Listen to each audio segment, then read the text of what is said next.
Hello, hello, hello. Good morning, good afternoon, good evening, wherever you are joining from. Thank you for being here. Welcome, welcome. So welcome to another day, another live chat about live streaming, ATEM Minis, YoloBoxes, whatever else we want to talk about. If you do have any questions, drop them in the chat. Start with the letter Q, and it makes it a little bit easier for me to see it on my screen here. Thank you all for being here. Nice and early on a Sunday morning here in Portland. The weather today, it was dramatically different than yesterday. It's been very nice and warm and pleasant, mid 70s. What is that? 25 Celsius ish. Getting up that high in the middle of the day. But today, apparently, it's staying cool, and it might even rain, which is it hasn't rained in a while. So, yeah, going to enjoy the nice cool air today. Robert says, received my Atomos H2S. Great. I sent out so many boxes after last week. It was great. So much stuff out of the house. I need to downsize, get rid of a lot of things that have been in cabinets. So I sent out a bunch of my gear to everybody who bought it last week. Thank you for that. Hope it is all arriving safely. I think some of the boxes are still on their way, but most things have been delivered now, at least according to the tracking numbers. So glad to see that. Glad to see that. Speaking of which, I do have a few things left. I'm going to drop this link in the chat again, and you can take a look at the few remaining things, and then I am going to. Oh, I forgot that I was going to drop the price on the 3D printer. Let me do that really quick. That's a big one. That is the Prusa Mark 3S. It's a good printer, but I do not have room for it anymore because it has been sitting on the kitchen counter, which you can see from the photos, and I need the kitchen counter to be a kitchen counter again. So, it's got a couple of mods that I added to it. This little LED light on top, which is really nice, lights up the whole print bed. And then this is a mount, a little bracket for attaching a Raspberry Pi to the back of it. And then it'll include this little cable, which is like a little short USB cable, so you can connect it to the controller for running Octoprint or whatever. If you are in Portland, let's see, that should have the new price. There we go. If you are in Portland, then I will personally bike this printer to you for free. So, and we can avoid large shipping box. So I'd love to get that off of my plate soon.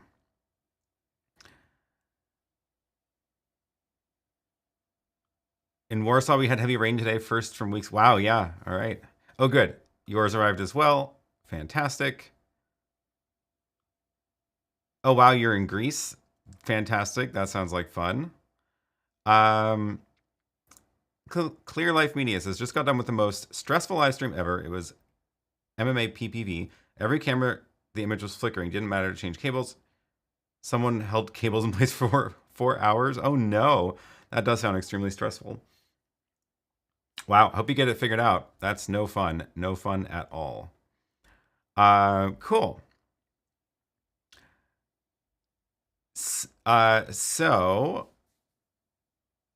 Oh, hey, this is great. From Deval Video, greetings from Arlington, just outside of Boston. YoloBox Pro user for 62 end-of-year school events. That's a lot of events. Worked flawlessly. Glad to hear it. Love it. So good to hear that has been working for you. It's a 62 events. That's a lot of events. I can't even. Yeah. That's great. Oh yes, sorry, I should have mentioned shipping only to USA. Yeah, this is just a logistics thing. All the gear that I'm selling, I'm only going to ship it to the US because it gets extremely expensive shipping it outside of the US. Plus, dealing with import taxes, depending on the country that it's going to, is complicated or expensive or both. So it's just not really worth it for anybody to do that. So the if you have a special request, maybe if it's maybe like Canada isn't actually as complicated as elsewhere, but I know that as soon as it goes over into the EU, then things get complicated, and expensive, and it's just not worth it anymore. So, yeah. So, okay, I saw somebody up at the beginning, Rocco Ward. I don't know if you're in the chat today, but thank you for discovering the new feature on my channel, channel memberships. This is live. So if you are interested in supporting the channel yet another way, I just launched channel memberships. This is a new way to support the channel. There are, you should see a join button now down there somewhere. And that is how you can continue to support this, the work that I do, and help me buy all the things that I end up using in the streams. Everything that I make from the channel goes right back into the channel. So it is like, it takes, you know, some amount to keep this running, and paying for data plans for gear that I'm testing. I just got another Mint sim to test out the YoloBox. So that's a great way to support the channel. And there are a couple of perks as well that come along with that. I am, now that I have this set up, I can actually do members only live streams that about, my plan for that is basically like, as I'm testing things out, I often obviously need to go live, and I've been doing it just to private streams, just so I can like see it, which is, it works, but it's more fun to have people there. But I don't want to blast out public live streams when I'm just like testing something. But that is a perfect use for members. So member only live streams. You'll probably just get notifications that I'm live. It's not going to go out through my email list, but that will also, like if I'm actually planning ahead of time, I'll post in the little community tab so you can see it there as well. But that will be like, oh, I need to, you know, test the YoloBox or test the ATEM and see.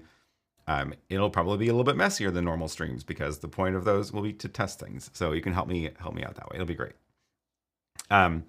The other thing is a members only Discord, which you will see the link to join the Discord in the membership tab thing after you join. That is going to be a great way to continue to chat as well after the show and during the rest of the week. I also may end up dropping some special links to other things in there as well. So those are a couple of the perks. And we already have 2 new members. Marcin, thank you so much. Extreme supporter. Oh, and Michael, thank you both very much. That means a lot. And it's working. Yes, great. The what was I going to say? Oh, yes. Why did I launch memberships now? Nils asks, did I get the 1K deal?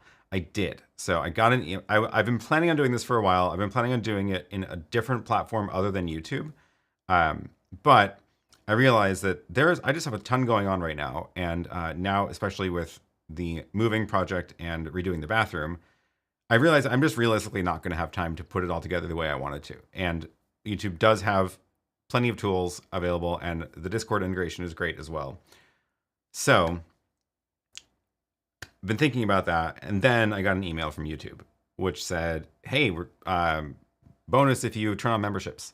And it is a $500 like bonus to just turn it on. And if I can get 30 members in 30 days, I get another 500. So that was the kick in the pants I needed to finally set this up. So you can all help me out. We're already at 3 now, so 27 more to go. And that's the goal. Oh, Grant, thank you. I appreciate it. Wonderful. Yeah, so once you get the membership set up, you should see a link to join the Discord. You can pop in there, and I have a few channels created. I'll probably create some more as people start showing up and figuring out what to talk about. For that, like I'm planning on you know, chatting about, happy to answer questions in there or whatever. People can share, you can share links to your own live streams, as well as a channel to share stuff that you're creating. The channel for the house project, so we can keep up to date on that. I might share some photos of things as we're going. And yeah, it'll be fun to test stuff out and hang out there. It's gonna be a very green chat today. Yeah. Oh, and Scott, thank you very much. Wonderful. All right, we are well on our way to 30. This is great. So the clock is ticking. Oh, and Walter, thank you. Wow, this is fantastic. Okay. So many people. This is great. I really appreciate it. This means a lot. And Clear Life Media. Cool. Okay, let's get back to the chats. Let's see if I can... oh, question from Clear Life Media. Any update on if Blackmagic will do 4K constellations? I may need to be buying a new switcher if that was our issue last night. They do have them. They launched them. They launched at NAB. So if you look at the Blackmagic lineup now, includes the 4K TV Studio, but also this one. So it's right now it's just the big one. So I'm using the 4ME HD, and it's not a small price tag, but it is 4K. That's massive. I assume that they're going to do a 2ME also. It only makes sense. I don't see any reason why they would only do the 4ME 4K. So I assume that's going to come out, but I don't have any idea when, obviously. They're very secretive about launching things. I kind of hope they don't put out a 4K version of this one, because this product makes no sense to me in terms of the rest of the lineup. Like, it doesn't have Super Source, which is just a weird thing to do on a line where everything else has Super Source. So I hope to see a 4K 2ME, and at least the other smaller 4K one now is this one, which is a good option. Oh yeah, speaking of, I actually am going to get the TV Studio HD 8 ISO on loan from Blackmagic pretty soon. It is shortly on its way. Don't have the shipping info yet, but I'm going to have that to test out. And I made sure to get the ISO one because I really want to test out the streaming into it from ATEM Minis. I don't have any Blackmagic cameras like the Ursa cameras that do the streaming, but I am planning on streaming to it from ATEM Minis and the web presenter to test that out. Speaking of which, that will be a great thing to test out on the members only live streams. So you can definitely expect to see that in the very near future. And we have 2 new members. Oh my gosh, you all are amazing. Koala 20, thank you. And Eric Lickness as well. Thank you so much. This is great. This is well on the way to 30. IT never gets old. Any bike streams in the works?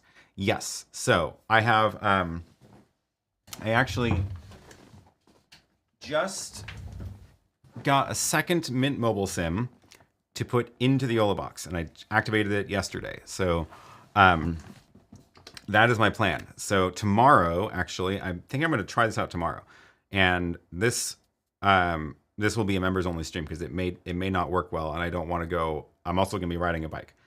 So tomorrow, members only live stream from the YoloBox Mini with my new Mint SIM card. I'm going to try the network bonding feature. I am going to so one thing that I believe I tested this live 2 weeks ago, and the network bonding feature with only one connection was still better than using the connection by itself. And I guess it has something to do with all the error correction and stuff they're doing in that VPN. So my plan is to live stream the bike ride tomorrow. We're doing a bike ride for the Pedalpalooza Summer of Biking Fun. And tomorrow is the one that Lily leads, which is called Fancy Mondays. And basically everybody dresses up in fancy clothes and goes on a bike ride and then ends at a park and has a picnic in the park. It's great. It's a lot of fun. Let me see if I can find the photo from last time. last 2 weeks ago was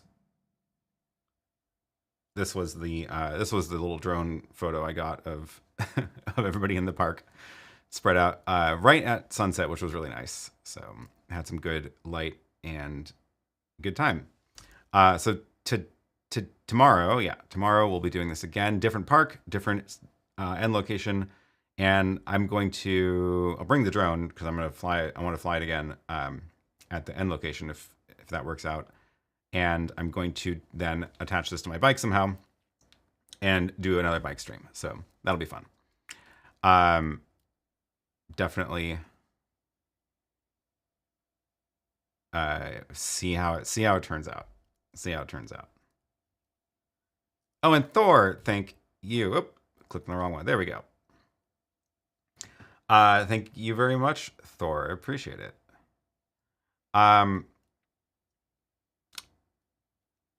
Michael says, I've tried so many different bonding methods. I think I'm going to finally break down and get a live view.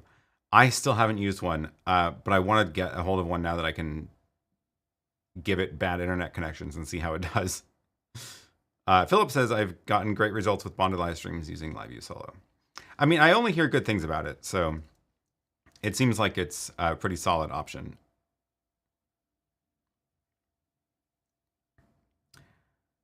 Is the red blazer making an appearance tomorrow? I was thinking about it. I think it might. It's also not going to be super hot, and that coat is very insulating. So,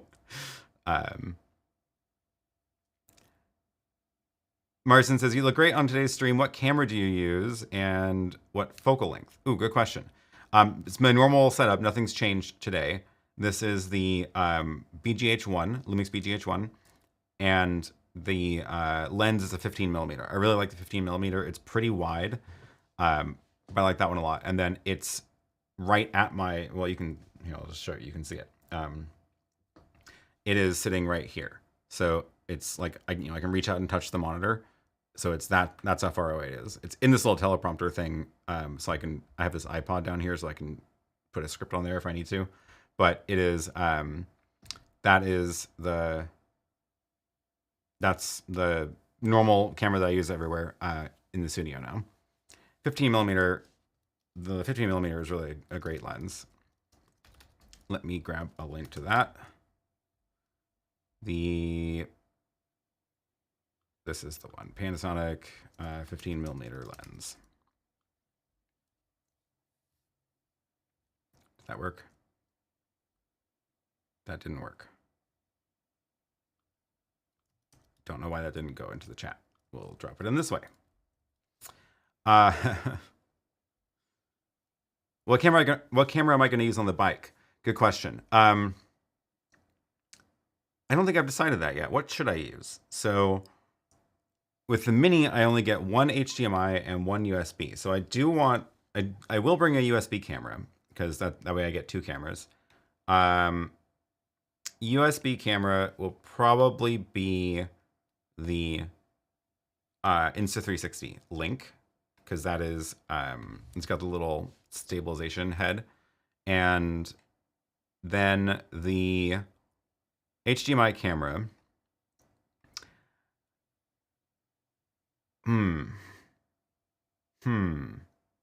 Not sure. Should I do a GoPro even though I hate it? A GoPro on the back of the bike is a fun shot, because then you get to see everybody else riding and see the front of them instead of the back of them. Maybe I should just do that. I've not had good luck mounting larger cameras of the bike just because it's so shaky. But I'll probably do that. Let me know if you have any other thoughts.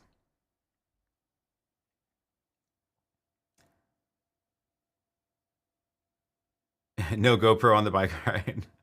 I know, it's frustrating because the GoPro is good at mounting to things because it's so small, but it's just, maybe I can just go down and use the 7 because that avoids most of the other problems. Great t-shirt, thanks. This is in my shop, my merch shop. You can find that. It should be actually linked below this live stream. And I can just push it right now, I think. Oh no, it's not. It's not available for me to post from YouTube's shopping thing. I'm gonna have to fix that. I wonder why. But you can find it linked from where is the link? Here it is.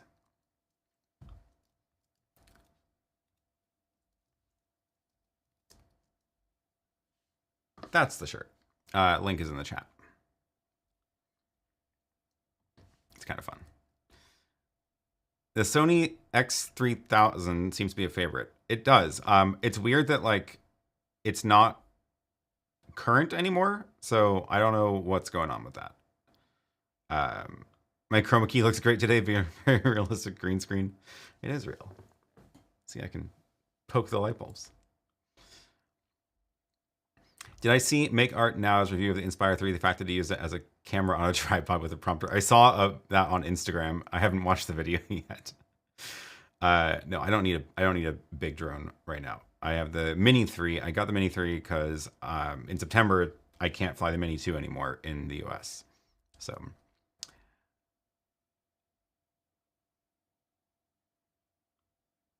what would I suggest? A YoloBox Pro or an ATEM Mini Extreme for one-person studio setup? Good question. The I think you should probably the answer I think does depend on a couple of things. So studio means not portable. So I would probably first start looking at the ATEM Mini, but the ATEM Mini does take a little bit longer to set up and get comfortable with, and if you're planning on a small studio, then it can kind of get a little bit overwhelming by the time you start getting enough stuff that it works well. But the automation capabilities, especially if you're going to be using a Stream Deck with all the buttons on it to automate it, is great, which you don't get on the YoloBox. The YoloBox you have to use as a touchscreen device. So that is, yeah, it's a tough call. I would probably err towards the side of the ATEM Mini if you're planning on building it and not moving it around all the time. But if you're going to be taking it out and moving it back in all the time, the ATEM starts getting really frustrating to deal with. So that's kind of how I think about it.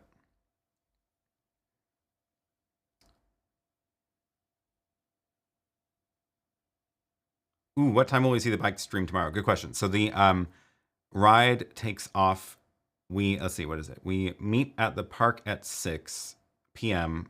and then we ride at 6:30, and it'll be probably 30 or 40 minutes of riding. So it will be, I'll probably start the stream shortly before we head out. So 6:30, by 6:30 we'll be riding, 6:30 p.m. Pacific. So that's going to be middle of the night in Europe, sorry. But evening my time.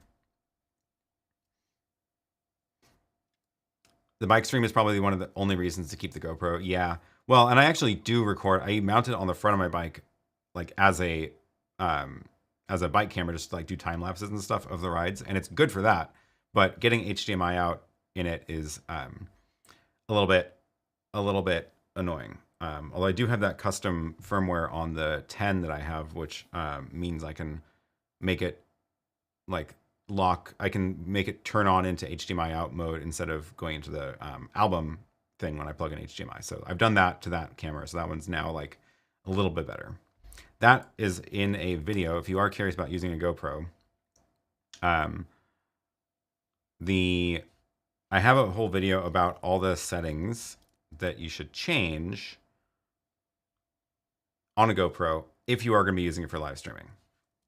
So this is, I'll drop that link in the chat. PGH1 on the handlebars. No, thanks. That's hilarious.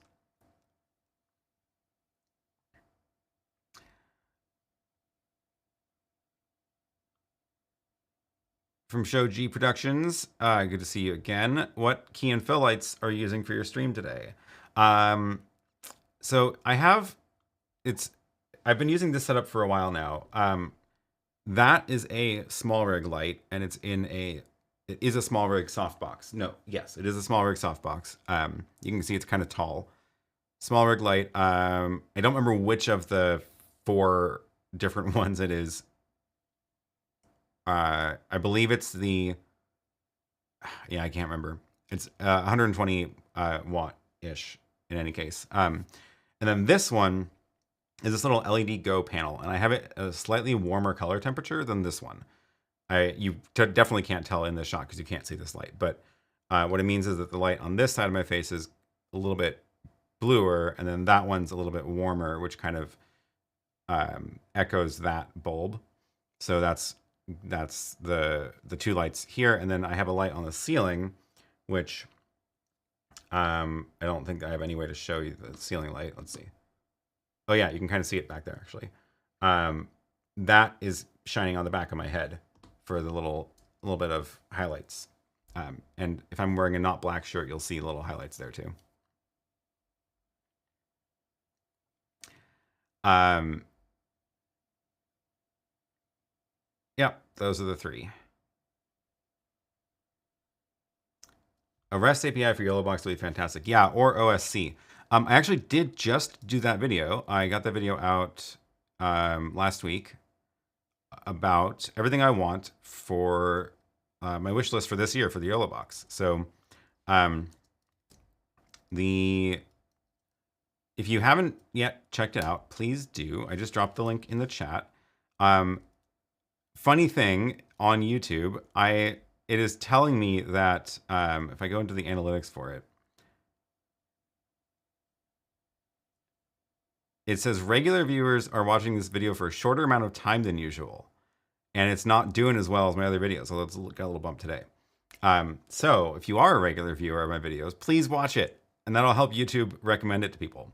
So hopefully that we can get a few more views on that, because I think it's a couple of solid ideas, and they are looking at the comments. Frank said in the comments that he's looking at that. So upvote those ideas, like say +1 if you agree with any of them, and hopefully we can get some more improvements to the YoloBox, because they've been shipping firmware left and right. It's yeah, all sorts of good features. The YoloBox Mini just got the network bonding feature recently, so I'm gonna put it to a real test tomorrow. I might even bring my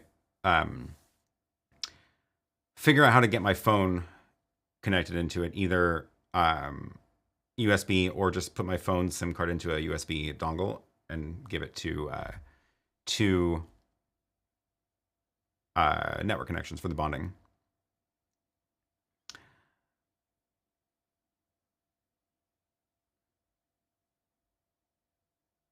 Let's see, where was I? Getting lost in the chat here. Do remember, if you have a question, it helps me see it if you start it with the letter Q. TVJ says, my station switched from Live View to Giro. I haven't even heard that one. And I missed the Live View. The store forwarding feature is great for news. Oh, that's cool. I should really finally get a hold of one of those and try it out. That sounds really cool. I'm attending a film workshop in Norway late summer, and I want a different cool shirt for each day. Just order one of those t-shirts for the collection. Oh, awesome. Thanks. That's a good place to wear it. Love it.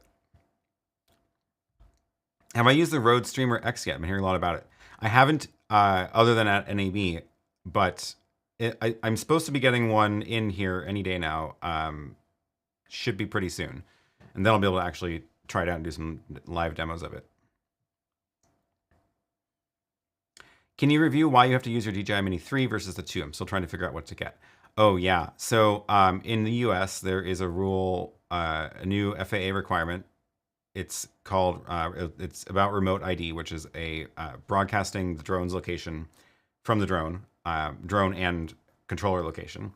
And there's a ton of debates about whether this is a good idea or not, whatever, but it's a rule. Like there's no going back now. As of September last year, any drone sold has to comply with remote ID, has to have remote ID in it. And as of September this year, any drone flying has to have remote ID. And the DJI Mini 2 has not gotten a firmware update for remote ID, unlike a couple of the other drones that did get firmware updates for it. So the Mini 3 is the cheapest and smallest drone that has remote ID. There's one exception to this, which is recreational flying under 250 grams don't need remote ID. So you can still fly the Mini 2 recreationally because it's under 250 grams. But the recreational exception is very limited. And if you're doing anything that looks at all like non-recreational like work, then it has to have remote ID, even if it's under 250 grams. So the recreational exception is like really meant for you're just flying around your backyard or whatever, right? But as soon as you're gonna do anything like take a picture and post it on social media, that's not, unless it's like, it gets very hard to define it as recreational once you start sharing the content. Eric says, for profit is non-recreational. That's a very clear version of non-recreational. If you are ever making money or getting anything of value in exchange for flying, then it's clearly non-recreational. It's clearly falls under the regular rules. But the problem is that that's not the only way. So you don't have to get paid for it to count as non-recreational. So if I, like, Fancy Mondays is an interesting example. It's a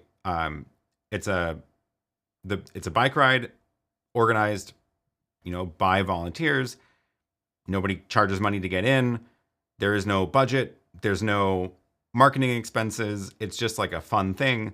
But if I go fly and take pictures of the event and then give it to them to post on social media, even though there's no money exchanging hands, that's not, I can't really justify that as recreational. Because like I went into that flight with the goal of creating a picture that is then used to promote the event, even though there's no money involved.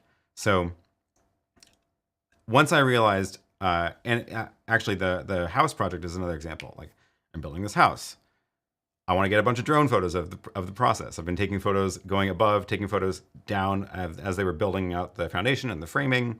And that's for me, but also so I can share progress photos online. And that is, again, something that I didn't feel comfortable trying to justify as a recreational flight. So that's why I went and got the FAA license. And now that I'm licensed, I can fly non-recreationally, and I can sell services, but I can also just take photos and post them wherever. I don't have to worry about it anymore. But it means that I have to follow the remote ID in September. So starting in September, any drone that I fly will have to have remote ID in it and broadcasting, and the Mini 2 does not. And it looks like at this point, it's not going to get updated to it because I assume they would have done it already. So Mini 3. So basically, unless you are really truly flying for fun, which basically means just in your backyard or whatever, then, and like not doing anything with the content, then you should get the 3, because the Mini 3 is the smallest remote ID drone from DJI right now. Okay, that was a long answer to that.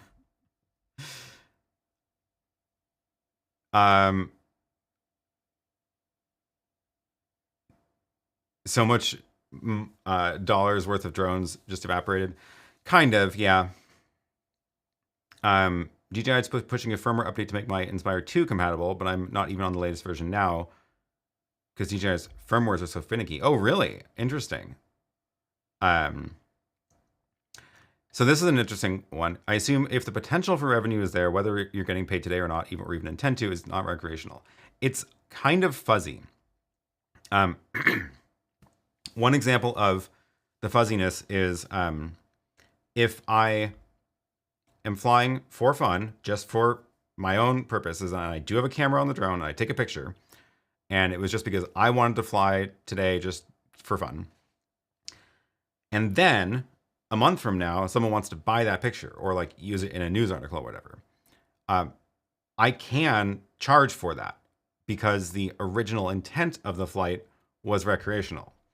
So now if you do that over and over again, that's clearly not going to hold up, you know, under any amount of scrutiny to this argument. But it's weird that it's fuzzy in both directions, right? So I can take a photo from a drone and sell it, and it could be recreational if I originally was not planning on selling it. And if I am taking a picture and giving it to somebody, but not charging for it, that may not be recreational if my goal was to create that thing to give to them. So, yeah, it's weird. Promotion or in-kind or goodwill or non-recreational or could be construed that way. Yeah, that's kind of what it is. Michael says the current newest Inspire 2 firmware for the gimbal makes the gimbal completely lose power at liftoff. That's bad. Have I considered adding the remote ID external module that's been approved? Much cheaper than a new drone from DJI. For most drones, I would say that's probably the best option. However, the Mini is, it was a $600 drone, and those modules are like $300. So, plus the Mini like complains if it has any extra weight because it's like supposed to be under 250 grams, and it knows that, and it's like meant for people who don't know what they're doing. So it like whines at you. It screams really loud if you have any extra things on it, including just even the prop guards. And it'll be like, extra weight is detected. Danger, danger. And so yeah, I feel like that's not a good long-term solution for that. But for the more expensive drones, especially once they're already well above that weight, some of them are even meant to carry things. So that is a great way to like keep using the, you know, $4,000 drone that you bought, and not have to buy a new one. So $300 compared to $4,000 is a very different story than $300 compared to $600. So, yeah. Okay, wow. I'm getting way behind on the chat because I've been talking about drones too much. I'm thinking BGH1 handlebar PK1 mounting device is a golden opportunity. We'll see. We will see.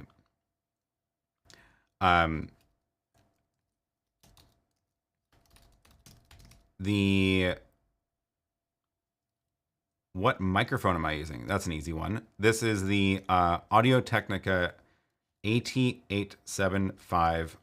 I'll just drop that link in the chat. I actually bought this microphone ages ago and then like didn't really use it for a while. And then when I set up the set for Lily in her office, that was the microphone I had at home. And I was like, oh, I'll just use that microphone for her. And then I really liked how her streams were sounding. So I was like, shoot, I should be using that microphone in my set. So I replaced my microphone with that. And I have two of them now here, one at each table.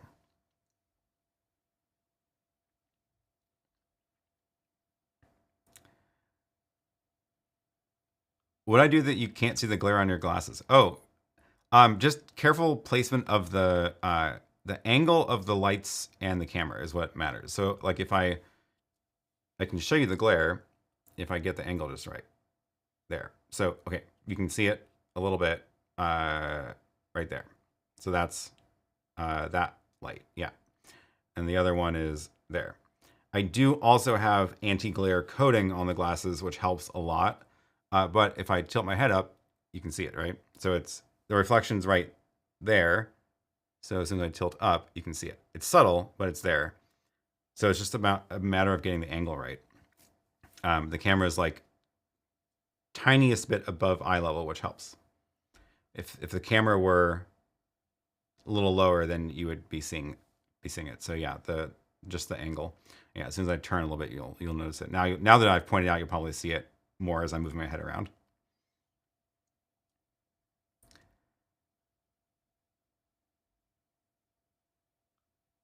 This is a good question. Can you recommend camcorders for live streaming 1080 under $700? Need to have HDMI out to connect to a video transmitter. Ooh, maybe I should bring a camcorder on the bike. That's an interesting idea. So I actually just bought one that I haven't even taken out of the box yet because I wanted to be able to answer this question better. I used to use the Canon G20 cameras for conferences. Those are pretty old now. But I think there is a slightly newer version of it. But I was able to find those used for like $600-$700 or so. And they were okay. They were okay. They were not mind-blowingly good, but yeah, the camera that I just got is this one. It's the Sony HDR-CX405. It's a lot of letters. And it was like, oh god, it's been like over a month since I bought it. That's embarrassing. It was like $200. I think it was like even on a discount for $200 when I got it. And it seemed, I'm gonna try it out. Maybe I'll use it for the bike ride tomorrow, because that's an interesting idea. It's extremely light. I took it out of the box. It like weighs nothing. It's weird. It's like disconcerting how they can fit everything in it. So yeah, I don't have like a great recommendation right now, but I'm hoping to do a little bit more investigation of camcorders in order to be able to recommend one a little better. Yeah, what camera do I use if I don't like the GoPro on my bike? Well, that's the problem, is that the GoPro is kind of the best option for mounting on a bike. Although I could use the little Sony one, Sony RX0, tiny one. Although I do think the GoPro works better again on the bike, because the stabilization is just a lot better compared to the Sony. So, okay, I'm catching up on the chat. Sorry, I'm behind, but it's good. It's good. Joao says, is there any software that allows you to send a key and fill output to the ATEM Extreme HDMI without using a deck link card? For example, using 2 HDMI outs from the computer's graphics card. So if you have 2 HDMI outs from your computer, you can, well, key fill output from what, I guess, is my first question. So, you can technically use 2 HDMI out, like, monitor ports on your computer for it, if you have that many monitor outs on your computer. If you're in OBS, I believe there is a way, I always forget how to do it. There's a way to do, I think it's this. You can basically set, oh no, that's not going to give you the key channel. Yeah, OBS can't do it. Some software does give you the ability to split the windows. Actually, H2R Graphics is one of them. If you're generating your graphics in H2R, you get the ability to, here is the, yeah, key and fill, where you get 2 different web pages that you can pull up on 2 separate monitors and then full screen them. It works. Not my favorite option. My favorite option is actually using OBS with an Ultra Studio. So there is a deck link feature, and it also works with the Ultra Studio, which is a Thunderbolt external device, not the card. And this will give you a proper key fill output from OBS. And the device you get that is not the card is where did it go? I always forget. Here it is, capture and playback. So it's this one, Ultra Studio 4K Mini. The small one does not have the key fill outputs. So this one is what I'm using right now for all the chat and the chat and the graphics and stuff. So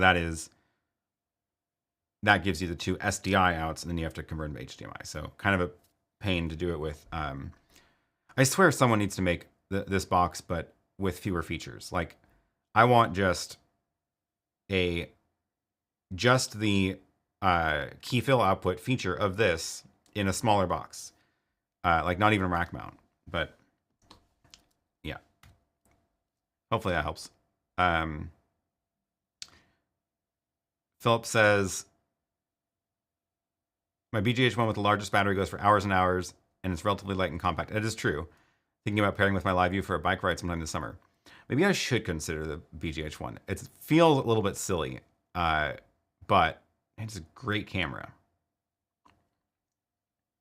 A 3G Ultra Studio monitor, but with 2 SDI connections and key fill will be lovely. Exactly, yeah. They have those little little Ultra Studio monitor, but it doesn't have the key channel, which is annoying. Trevor says, I think OBS would output preview to a full screen and program to a full screen. Yeah, that's what I was thinking of when I was thinking of the screen output from OBS. But OBS does support the Ultra Studio device itself, which does the key fill.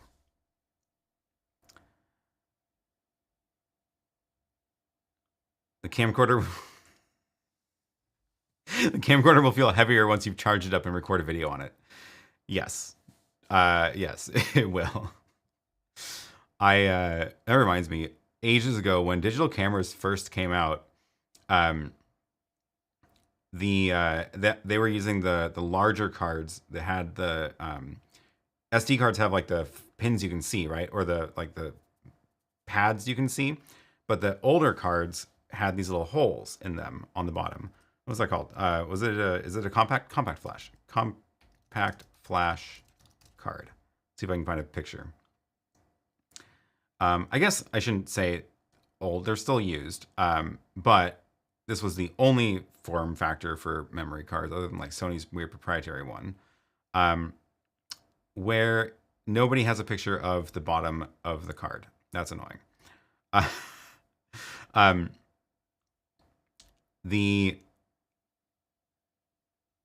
Yeah, there's no picture showing the pins on the bottom. Anyway, along the edge, I guess it's that edge, there's all these little holes for the pins, and the digital cameras were brand new, remember? So like brand new. It was a new concept that you can have a digital camera. And I remember showing somebody the card and saying, if you look into the holes, you can see the photos that are on the card. And they believed me and tried it, and I laughed. It was very mean.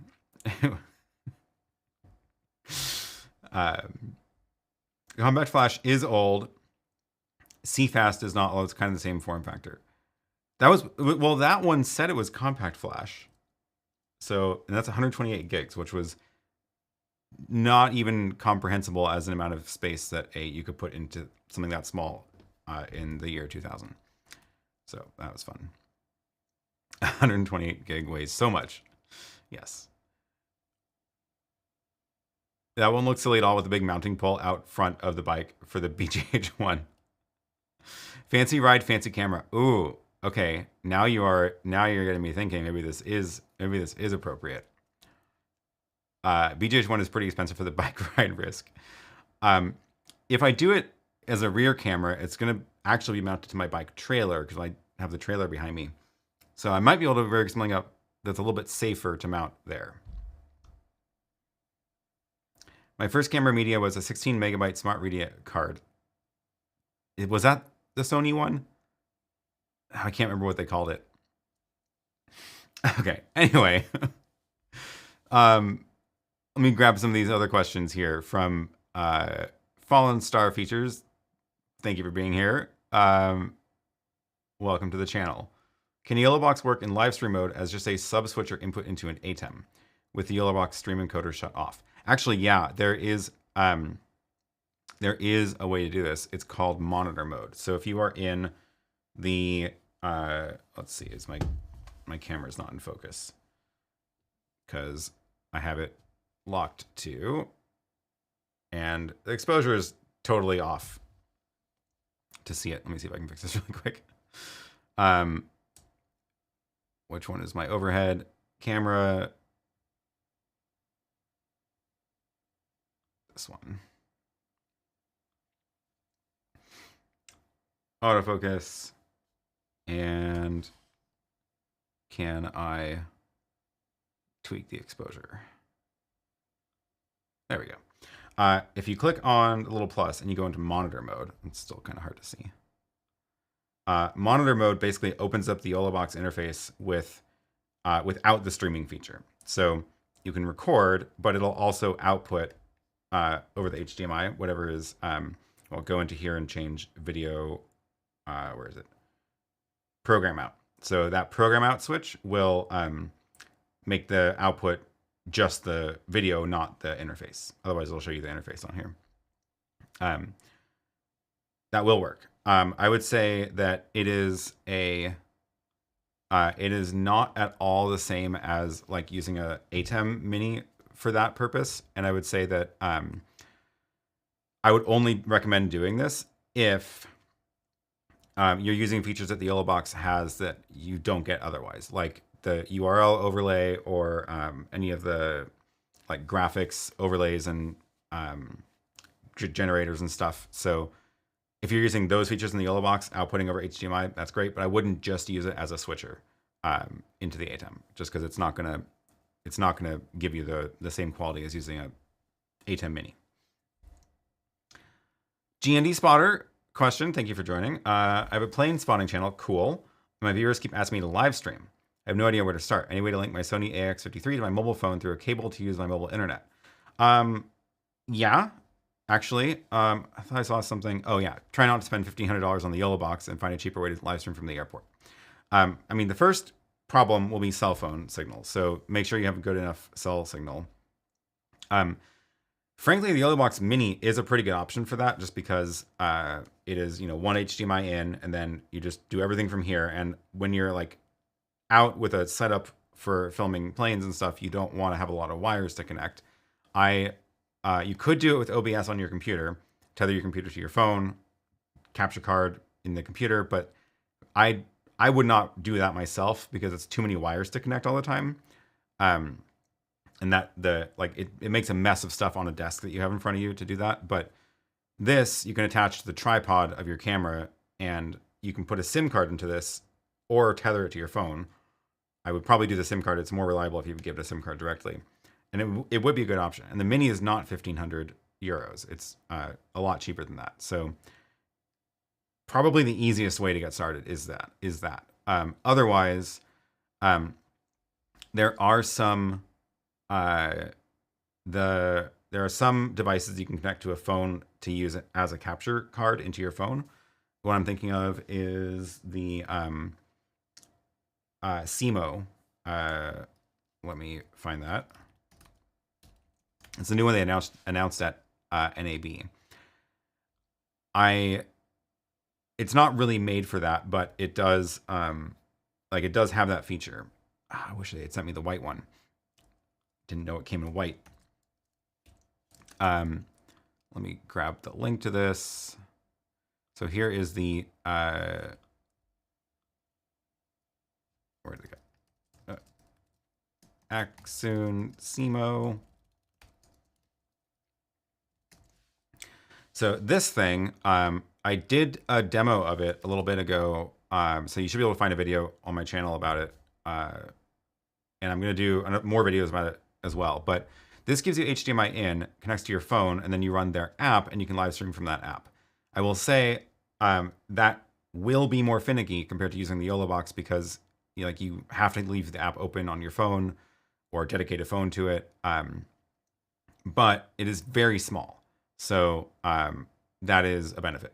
And you can power it from battery or give it USB-C in. So those are the two options I would probably start exploring. It is nice and cheap too, so $180.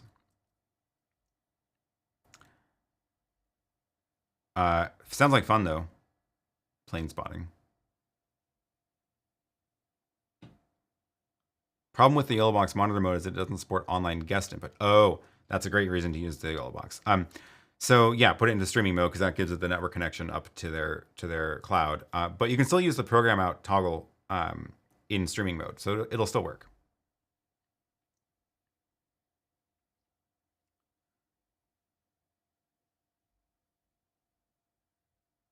I have a CX405 and the USB external power only allows playback, not record or HDMI cleanout. What's the CX405? Oh, the camera that I was talking about a second ago. The Sony camera.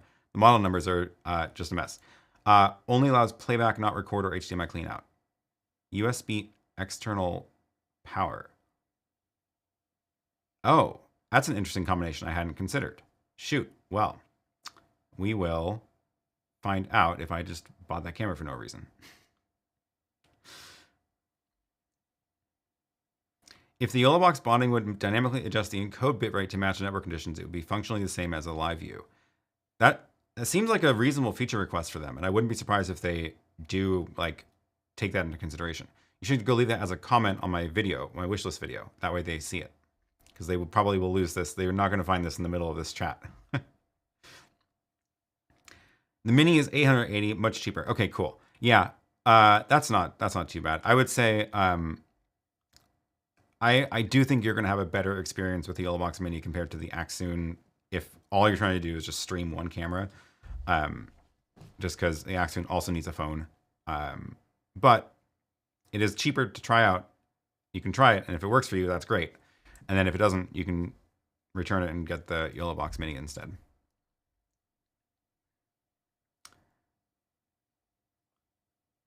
Do you think you'll have a live stream from the other desk in the studio when you move? Good question. We are in the middle of now moving. Actually, I have to make sure I end on time today because we're painting the bathroom. So yesterday, spent the whole day cleaning everything out, washing the walls, doing a primer coat. And today's project is the blue paint. So doing a split paint color, blue on top, white on bottom. Going to do wallpaper beadboard on the bottom. It's going to look cool. Install a vanity. I got paint color to match the vanity. It's going to look great. Keep an eye on the House Files channel because we're going to do a whole wrap-up video about this whole project. And I've been posting behind-the-scenes stuff on Instagram there too. So I may even post this stuff as members-only content on this channel too, actually. So that's another reason to join. That kind of stuff you'll find in the community tab, and I can do members only posts in the community tab. So I'll post some stuff later today about that. I just launched the membership program on the channel, and we can actually see, oh, I need to update my chat because I see Michael, who is now a member, should have his messages be showing up highlighted, and it's only doing it from this one, the little badge with a little star. I need to make better badges. These are the default ones from YouTube, but I'm gonna end up oh, it went away. I'm gonna come up with better badges for the chat, and then make sure they show up in highlighted as well. What was I saying? Oh, thank you for joining. New member, thank you for joining. Awesome to have you here.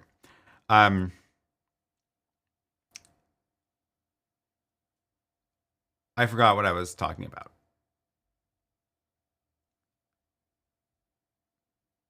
Okay, well, let me grab some of the other questions. Pixel Media, my ATEM Mini Pro ISO is not connect software through the network cable. Can you help me?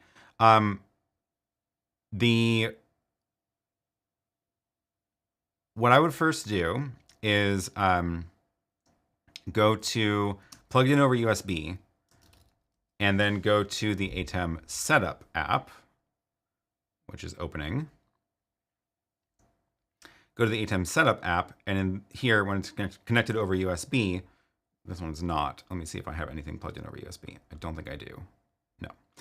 If it's plugged in over USB, then you get to, yeah, this you can edit. So it's very possible that it's using an IP address that is not the same as what's on your network, and that's why I can't find it over the network cable. So if you, I can't unfortunately show you the setting here, but change it to DHCP mode in case it's got a fixed address in it, and then you should be able to have it pop up on your network. That's what I would check first.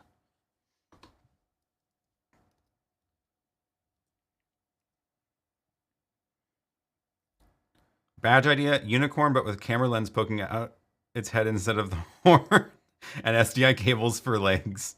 Wow. That sounds like a great thing to plug into an AI image generator. I do need some ideas for badges, so keep them coming. And you get a different badge for every, what is it? For the different amount of time you've been a member, you'll get different badges. So let me see if I can find the tiers. They are here. So new members, after 1 month 2 months, 6 months, 12, 24, 36, and 48 months.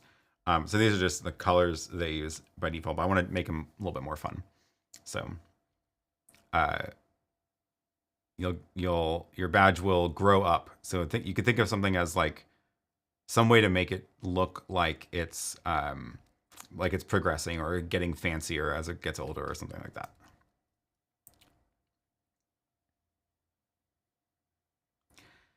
How to add graphics and stickers for live streaming through OBS in my second laptop. So ton of different options for generating that stuff. A lot of them will end up with web pages that you can like generate graphics on a web page. Actually, YoloLive has this one as well. Has a new what do they call it? So H2R Graphics is a desktop app you can download, and that one has a lot of options for putting different things on the screen. Here's like their little screenshot. Images, messages, lower thirds, scores, timers, whatever.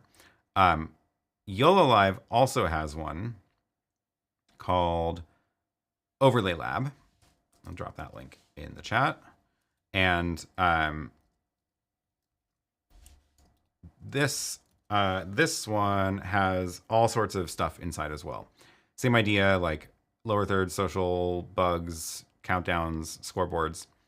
And there's a ton of different themes in here, different designs and stuff. So once you find one of these, then you can, the way these work is that you get a URL, and then you can drop that URL into OBS. And that's what I've got for, let's see, here's, I think the YoloLive one. Yeah, so here's the output URL from this YoloLive one that I was testing. And you pop that into OBS, tell it how big your screen is, and then OBS can output that either over the monitor connection, or ideally you use the Ultra Studio or Deck Link to get the transparency working properly.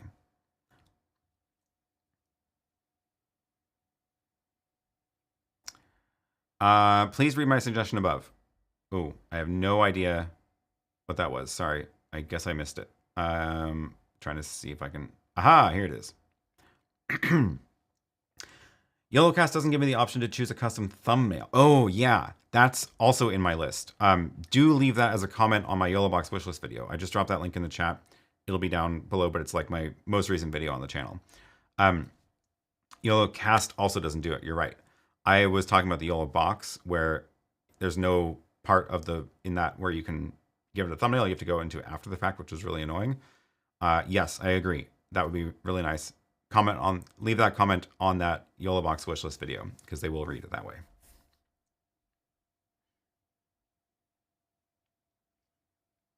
Am I aware of any USB power adapters to replace a Canon CA750 wall charger?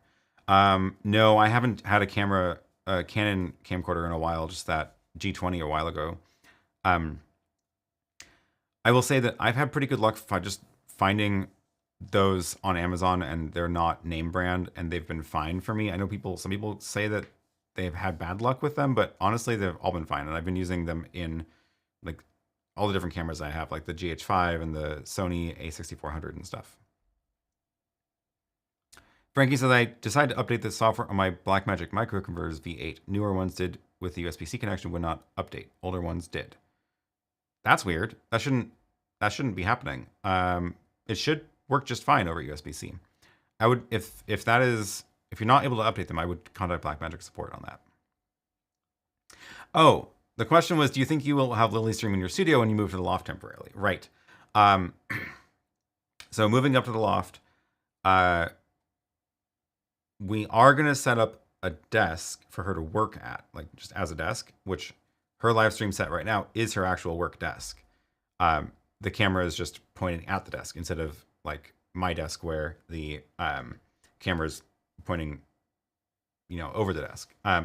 So in her situation, the camera is like over here, and the desk is the background, which I think we're going to do again in the loft.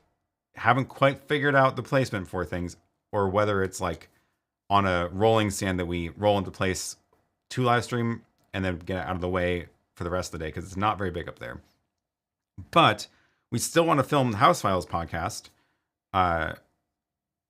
House Files podcast is a little Rode mic with the stickers on it. And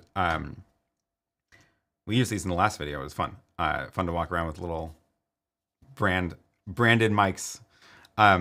We still want to film this podcast once we're living up there. So whatever we do, we're going to have to make sure we also have it set up for a 2-person set. So I think we're going to try to make it happen up there for both her live streams and the House Files podcast.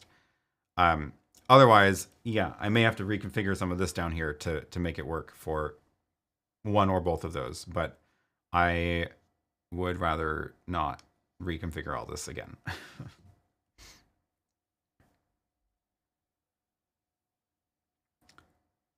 Is there any software to overlay live news scrolling that includes weather options, currency exchange rates, and more?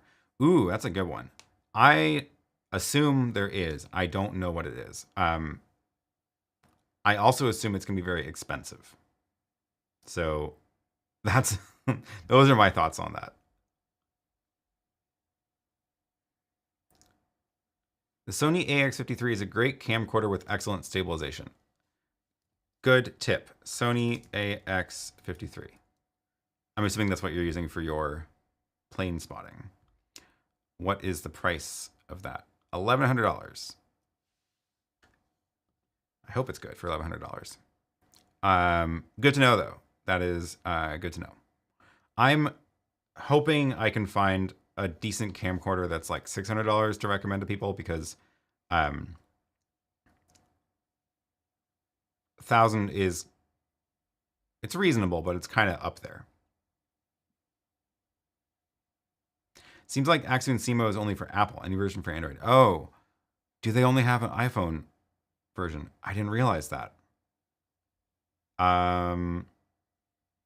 Yeah, darn.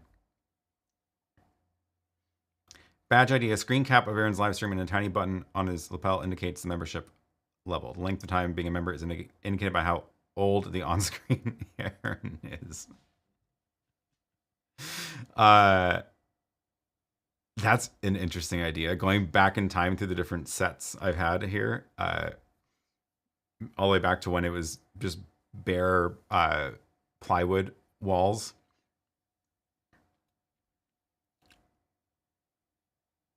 That's kind of fun. Cool. Okay.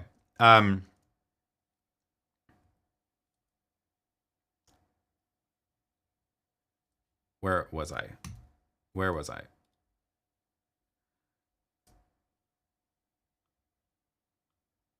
I think that was about it. So, unless you have any other questions, I think we're going to wrap up, because I need to make sure I have time to work on all the projects today. Starting with painting, but I also have to get everything out of the kitchen, including my Prusa Mini printer, which is going to move back down to that shelf. So I have to clean that shelf off first, and get the kitchen cleaned up, because the contractors are going to do the kitchen remodel. We're doing the bathroom ourselves. I took out the sink, going to build a vanity for it, do all the paint, but we're also redoing the kitchen, and that is just a little bit more work than I want to do myself. So they're going to come in next week and rip everything out and put it all back together. So that'll be fun. I just need to make sure it's completely empty up there, which probably also, unfortunately, means packing up the House Files cameras so they don't get in the way. But yeah, welcome to all of the new channel members. Thank you.